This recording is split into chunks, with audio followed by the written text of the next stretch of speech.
ಕುಡಿಯುವ ನೀರು ಸಮಸ್ಯೆಯಾಗದಂತೆ ನೋಡಿಕೊಳ್ಳಿ, ಅಧಿಕಾರಿಗಳೊಂದಿಗೆ ಬೋಸರಾಜ್ ಸಭೆ.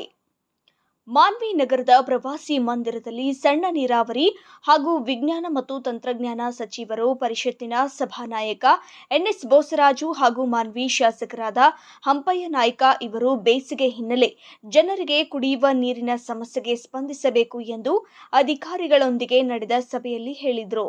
ಯಾವುದೇ ಹಳ್ಳಿಗಳಿಗೆ ತೊಂದರೆ ಆಗದ ರೀತಿಯಲ್ಲಿ ತುಂಗಭದ್ರಾ ಎಡದಂಡೆ ಕಾಲುವೆಯಿಂದ ಬಿಡುಗಡೆ ಮಾಡುತ್ತಿರುವ ನೀರನ್ನು ಕೆರೆಗಳಿಗೆ ತುಂಬಿಸಲು ಸಂಬಂಧಪಟ್ಟ ಗ್ರಾಮ ಪಂಚಾಯಿತಿ ಆಡಳಿತ ಅಧಿಕಾರಿಗಳಿಗೆ ಹಾಗೂ ಮಾನ್ವಿ ಹಾಗೂ ಸಿರವಾರ ತಾಲೂಕಿನ ದಂಡಾಧಿಕಾರಿಗಳಿಗೆ ಮತ್ತು ತಾಲೂಕು ಪಂಚಾಯತ್ ಕಾರ್ಯನಿರ್ವಾಹಕ ಅಧಿಕಾರಿಗಳಿಗೆ, ಮಾನ್ವಿ ಪುರಸಭೆ ಮುಖ್ಯ ಅಧಿಕಾರಿ ಮತ್ತು ಕವಿತಾಳ ಪಟ್ಟಣ ಪಂಚಾಯಿತಿ ಹಾಗೂ ಸಿರವಾರ ಮುಖ್ಯ ಅಧಿಕಾರಿಗಳಿಗೆ ಕಟ್ಟುನಿಟ್ಟಿನ ಸೂಚನೆಯನ್ನ ನೀಡಿ ಯಾವುದೇ ಹಳ್ಳಿಗಳಲ್ಲಿ ಕುಡಿಯುವ ನೀರಿನ ತೊಂದರೆ ಆಗದ ರೀತಿಯಲ್ಲಿ ನೋಡಿಕೊಳ್ಳಬೇಕು.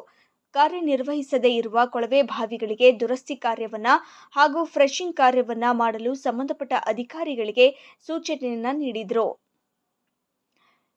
ಎಲ್ಲಾದರೂ ಕುಡಿಯುವ ನೀರಿನ ಸಮಸ್ಯೆ ಕಂಡು ಅಧಿಕಾರಿಗಳನ್ನೇ ಹೊಣೆ ಮಾಡಿ ಕ್ರಮ ಕೈಗೊಳ್ಳುತ್ತೇವೆ ಎಂದು ಎಚ್ಚರಿಕೆ ನೀಡಿದರು.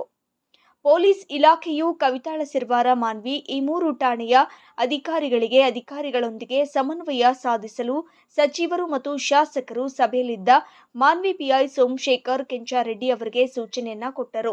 ಈ ಸಂದರ್ಭದಲ್ಲಿ ಬ್ಲಾಕ್ ಕಾಂಗ್ರೆಸ್ ಅಧ್ಯಕ್ಷರಾದ ಅಬ್ದುಲ್ ಗಫೂರ್ ಸಾಬ್, ಪಂಚ ಗ್ಯಾರಂಟಿ ಅಧ್ಯಕ್ಷರಾದ ಬಿಕೆ ಅಮರೇಶಪ್ಪ, ವಕೀಲರು, ತಾಲೂಕು ಮಟ್ಟದ ಅಧಿಕಾರಿಗಳು ಉಪಸ್ಥಿತರಿದ್ದರು.